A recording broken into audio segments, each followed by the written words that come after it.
Let me just put it this way. You have beings inside of you that just sit and demand what to eat, they feast all day long, and then they poop inside of you all day and night. If you still don't see the connection, then let me make it very clear.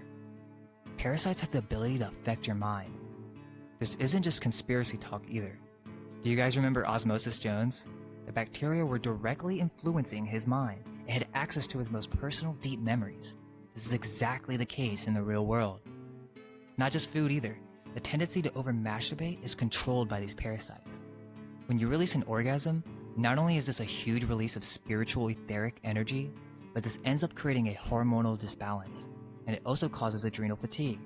The parasites can benefit from all of this because what tends to happen is your kidneys will be overworking, and eventually, you're not filtering out your blood so that you become more and more toxic to the point where most of your endocrine system fails to operate as it should. You might say, well, my blood tests show up fine. Yeah, I wouldn't rely on that. One of the most important functions of the body is to keep the blood alkaline. All this toxicity and waste is being removed by the lymphatic system. You will only see problems in the blood once it becomes very serious. That goes back to people thinking they're just fine. Well, we usually don't become aware of disease in our body until it manifests as a serious issue. Most people don't consider that maybe most of their tiny symptoms like tiredness, headaches, bad odor, depression, and itchiness are the first signs that something isn't right. But what do most people do? They go to the doctor and get these symptoms suppressed with what they assume will be a quick fix. These chemical medicines do not solve the issue, they just suppress it. Eventually, it will come back, and when it does, it will be a full-on disease. That's the scariest thing, is that these parasites will give you the impression that everything is okay. If you were trying to tell me this stuff a year ago, I wouldn't buy it. I'm one of those people who literally never gets sick. I'm always very positive, so I just attributed it to that maybe my immune system was strong, but I was wrong. I have had symptoms my whole life, and I have never had the eyes and awareness to realize that it wasn't normal. I was in denial. So don't get scared. But there is a truth to this that I know many are not ready for, because what this all has to do with is a complete change in how we live our lives and perceive reality. And I realize change is scary to most of us. I understand that we can't all be Buddhists and just remove ourselves from all desires. We've been born into this modern way of life, not realizing that in order to coexist in this modern age, one must fall into sin to one degree or another. I know that might sound strange, but if you're on a computer, then technically you're sinning. But that's the thing, we all have to balance. We can't just completely remove ourselves from society. We can take it step by step. And maybe one day, a change will take place in this realm. And as we grow spiritually, this process will become easier and easier. This video is not a solution video, but more of a discussion, a challenge to question everything we know about every facet of life. If we can accept that we have parasites, we can start to see why this would be connected to demons. Parasites are beings of death. They thrive off of death and rotting. They too can have an influence on your dreams. Here's an example. One evening, I went to bed feeling pretty good until I woke up from a very strange dream. In the dream, there were these white spiders inside of my body coming out of my mouth. They were white fuzzy spiders. I woke up and I felt absolutely horrible. My throat hurt extremely bad. I go to look in the mirror, open my mouth, and all I could see were these white fuzzy dots on the back of my throat. I had strep, and I swear that I had no feeling of a sore throat before going to bed, so it had nothing to do with like my subconscious picking up small details or something. No, this was a dream about parasites in my body right before I got sick. Luckily, I recovered in one day from drinking apple cider and eating plenty of fruits. When I was young, I was diagnosed with ADD and then schizophrenia, though my mother debated it with the doctor until the schizophrenia was downgraded to tinnitus.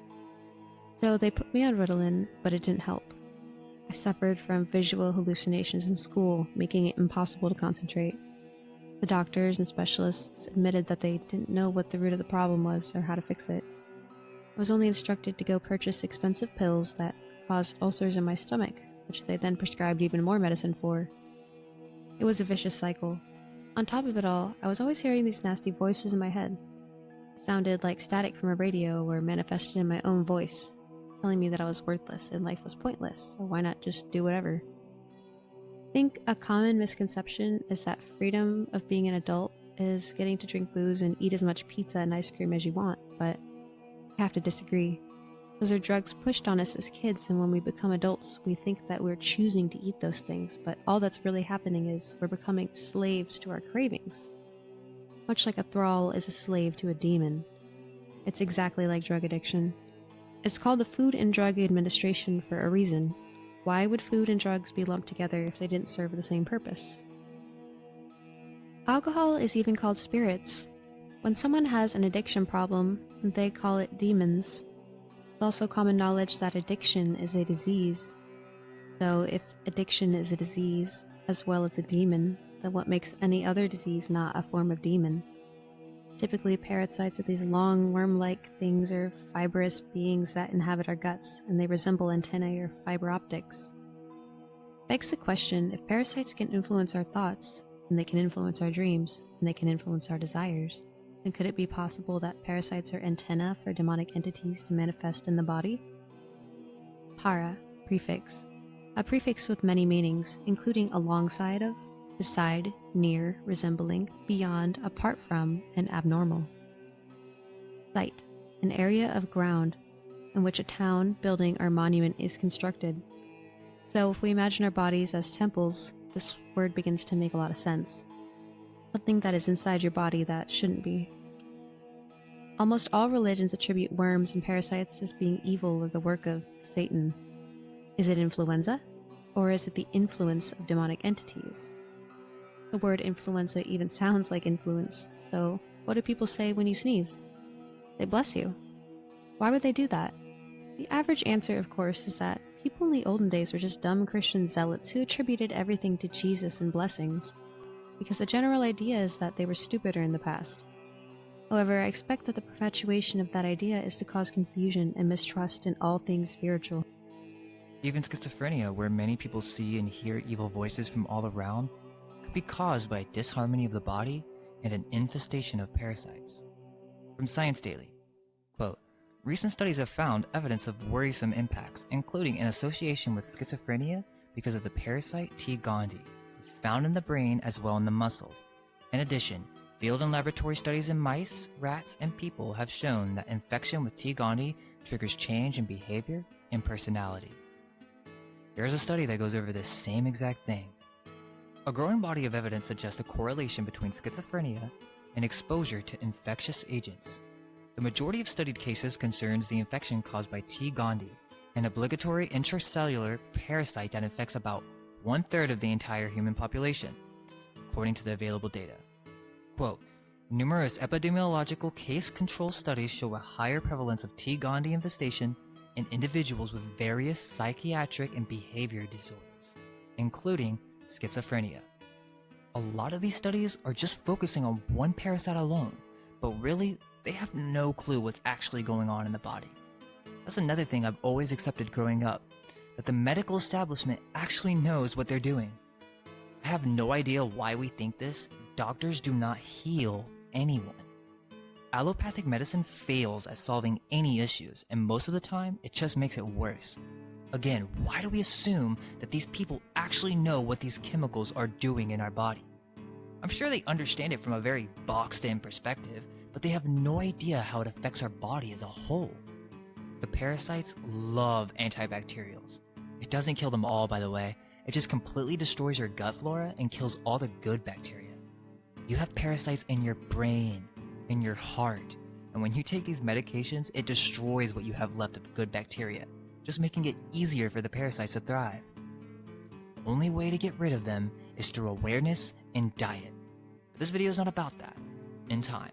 For the most part, the goal of this video is to connect two different subjects that normally aren't associated with each other. For many, spiritual realities are very hard to understand and to experience. Most humans have completely lost a sense of feeling within their body. An animal knows when they eat something that they're not supposed to, and then they'll never eat it again. Not humans though.